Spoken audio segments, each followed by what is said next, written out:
Bonjour à tous, Mike Lusio. Aujourd'hui on se retrouve pour une petite vidéo, toujours non sponsorisée. Mais voilà, vous trouverez bien sûr les liens dans la description. Vous connaissez tous l'expression ne jamais se fier aux apparences. Bah voilà, on va regarder un petit peu le combo Tamron Viltrox. Depuis un petit moment je cherchais des optiques zoom pas chères, mais bien sûr les zooms ça coûte très cher. Donc j'ai essayé de trouver le combo le moins cher possible pour Fuji en plus. Donc c'était pas gagné, mais voilà, aujourd'hui on va donc regarder les performances du Tamron DISP 70-300 f4 5.6. Donc c'est un objectif plein format.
Donc c'est un zoom, c'est assez gros et c'est assez long, un peu comme ma... Ouh, je plaisante bien sûr, c'est un sketch hein. Tu crois que j'ai l'occasion de dire ça dans ma vie moi ou pas? Voilà, mais c'est assez lourd, c'est assez long, mais c'est normal parce que c'est quand même un zoom et c'est surtout un objectif plein format, encore une fois. On s'attend pas à ce qu'il soit aussi compact que le 18-55 de chez Fuji. On peut les mettre à côté et ils sont à peu près à la même distance. On peut voir que c'est sûr que là, c'est pas la même taille, mais c'est normal. C'est tout à fait normal pour un zoom de cette plage optique. Et je voulais vraiment avoir cette flexibilité justement d'un 70-300 couplé avec le Viltrox Mount Adapter EF FX2 0.71 fois.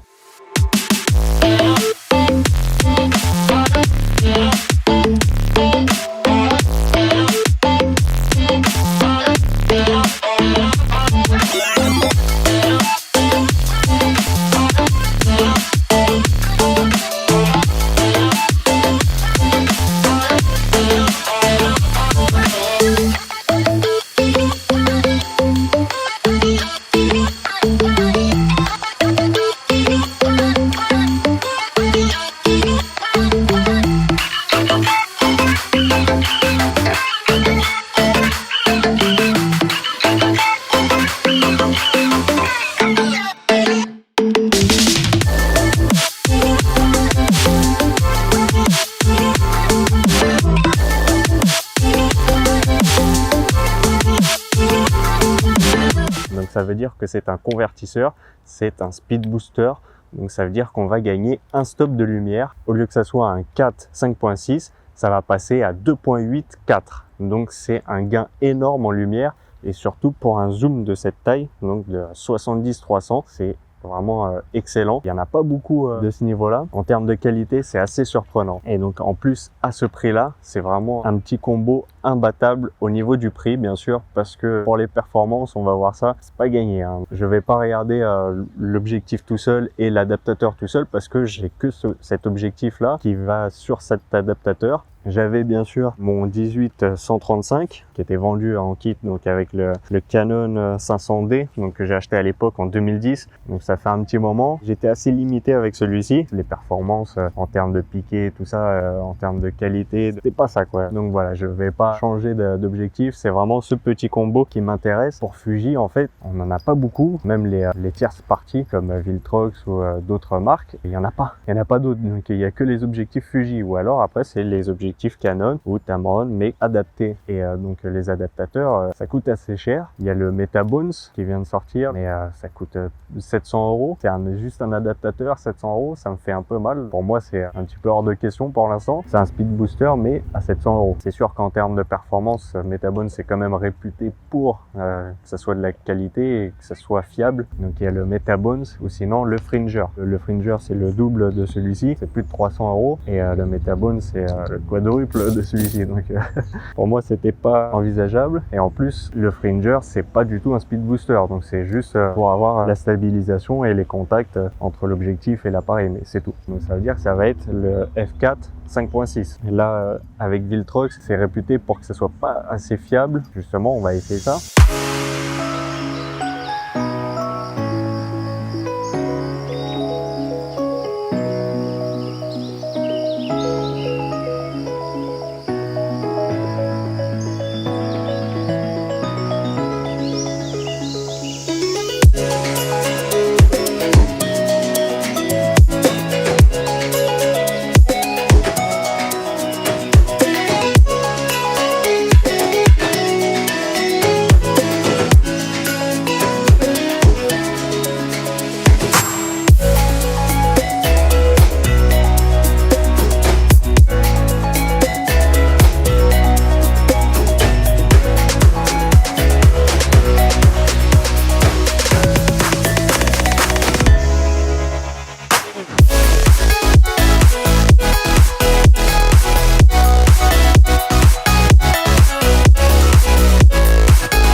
C'est ça qui est intéressant avec ce combo, au lieu de passer de F4 5.6, de passer à 2.8/4. Et en termes de zoom en 70-300, on n'a rien d'autre sur le marché. Je risque de me tromper, mais surtout à ce prix-là, ça défie toute concurrence. Maintenant, c'est sûr que en termes de fiabilité surtout, c'est pas gagné. Parce que la qualité, c'est quand même un objectif plein format, je le rappelle, donc c'est quand même assez bon en termes de piqué.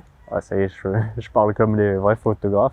En termes de piqué, en termes de netteté, il est assez bon. Donc comme vous pouvez le voir à l'image, je vais vous passer des petites images comme ça pendant la vidéo. Maintenant, il y a beaucoup de moins, il y a beaucoup de négatifs avec ce petit combo. Déjà, l'objectif, quand on passe les 100, on sent qu'il y a une petite résistance jusqu'à 200 et après 200, ça va mieux. Entre le 100 et le 200, voilà, il faut y aller quoi. Il faut vouloir zoomer quoi. Hein. C'est pas très fluide. La bague de focus, par contre, elle est bien smooth. Là, c'est en autofocus et on peut quand même la régler. En manual focus, c'est pareil, donc ça change pas. Ça peut être un négatif parce que justement, quand on est dans le zoom, et ben on a tendance à mettre la main ici. Vu que la bague de focus elle est derrière, et ben on a tendance à un petit peu à oups, je l'ai touché et donc ça dérègle un peu le zoom. Donc même si on est en autofocus, on peut quand même changer le zoom, on peut pas le verrouiller. Donc ça c'est un petit moins aussi. Maintenant c'est sûr que bon, pour le prix il y a beaucoup de négatifs, mais voilà, encore une fois pour le prix on peut pas s'attendre à que ce soit tip top. On va dire que pour le prix on s'attend à faire quelques sacrifices. Par contre en termes d'image, de netteté, il n'y a rien à dire là-dessus. J'ai fait des beaux zooms sur les pigeons, sur les canards, tout ça c'est assez beau.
dommage, c'est que chez Fuji, bah, on est vite limité, hein.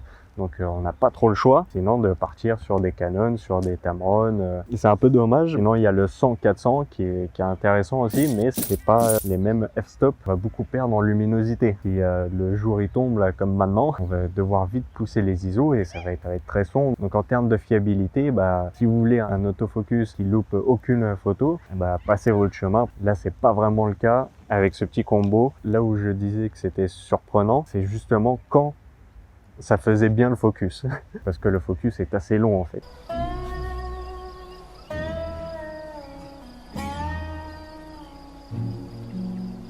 Et donc quand ça fait le focus, là l'image est juste nickel, c'est vraiment une très bonne image, mais le temps que ça prend pour faire une photo, pour faire le focus, quoi, c'est très long. Et donc ça, je crois que c'est plutôt de la faute du Viltrox parce que j'ai essayé justement cet objectif sur le réflexe et la stabilisation et l'autofocus sont assez corrects, on va dire, sur le réflexe. Alors que là, vu que c'est sur le Fuji, normalement ça doit être assez bon, mais avec l'adaptateur, non, c'est pas vraiment ça. Donc on n'est pas encore tip top. Et en plus, quand on l'allume, on entend un petit bruit. Donc à chaque fois, je sais pas si on entend là. Voilà, ce petit bruit. Et en fait, c'est la stabilisation. Je savais pas du tout c'était quoi. Et comme je l'ai pris en occasion, cet objectif, donc je me suis dit, ça y est, il est cassé. Tous les coups, il est cassé. C'est pour ça qu'il était en occasion. Voilà, il marche pas très bien.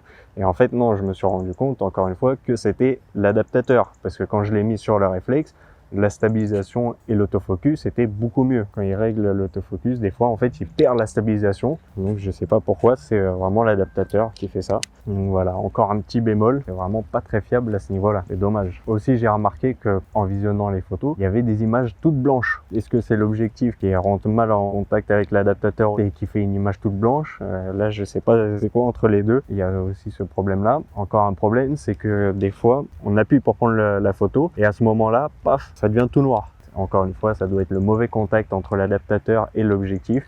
Et donc, ça devient tout noir. En fait, ça doit être les f-stop qui passent à F22 ou F32 ou F50. En tout cas, ça devient tout noir.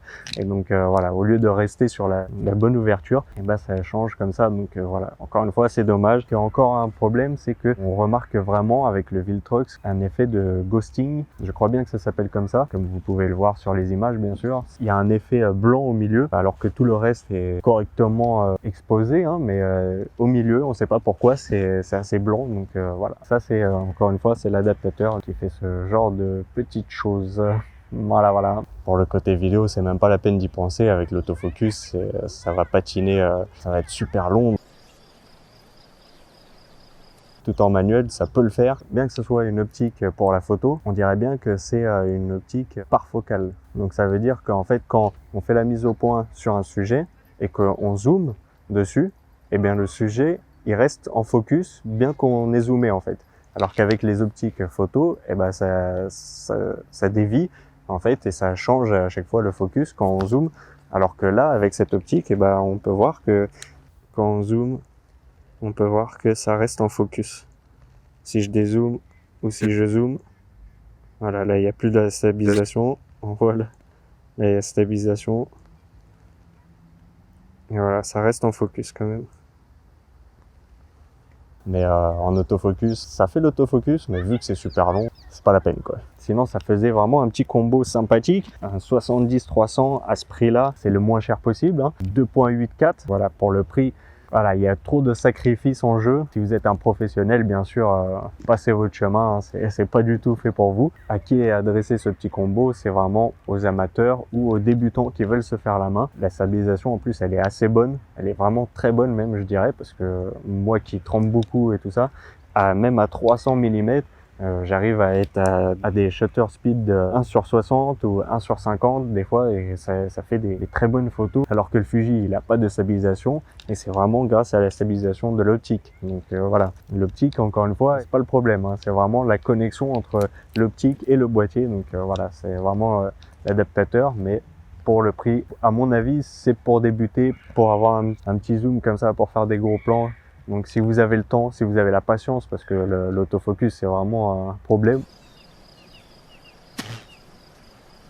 ou alors en manuel focus. Mais bon, pour le prix, c'est un super combo. En plus, c'est un plein format, donc si vous avez d'autres boîtiers, voilà, vous pouvez interchanger. Donc pour le Fuji, c'est un peu dommage qu'il n'y ait pas autant de choix pour les zooms et tout ça, pour les optiques. Et donc les prix sont assez élevés. Donc voilà, c'est pour ça que j'ai voulu regarder ce petit combo. Mais pour moi, il y a beaucoup trop d'images qui sont pas en focus.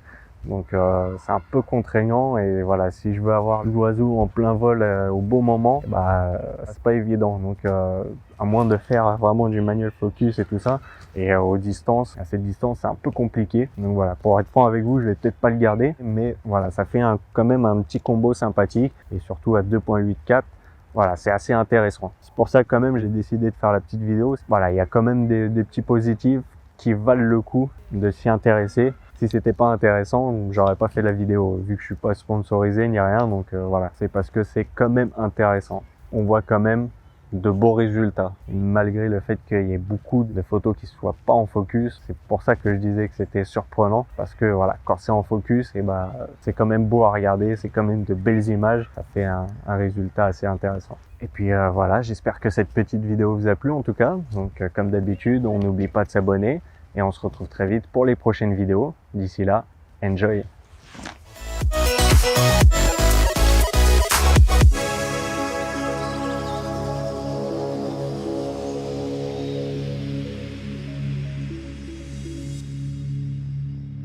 Et il y a un avion qui passe maintenant. Ouh, je suis en plein soleil, ça va être dégueulasse. J'ai fait des beaux zooms, je me fais attaquer. Lol. Alright.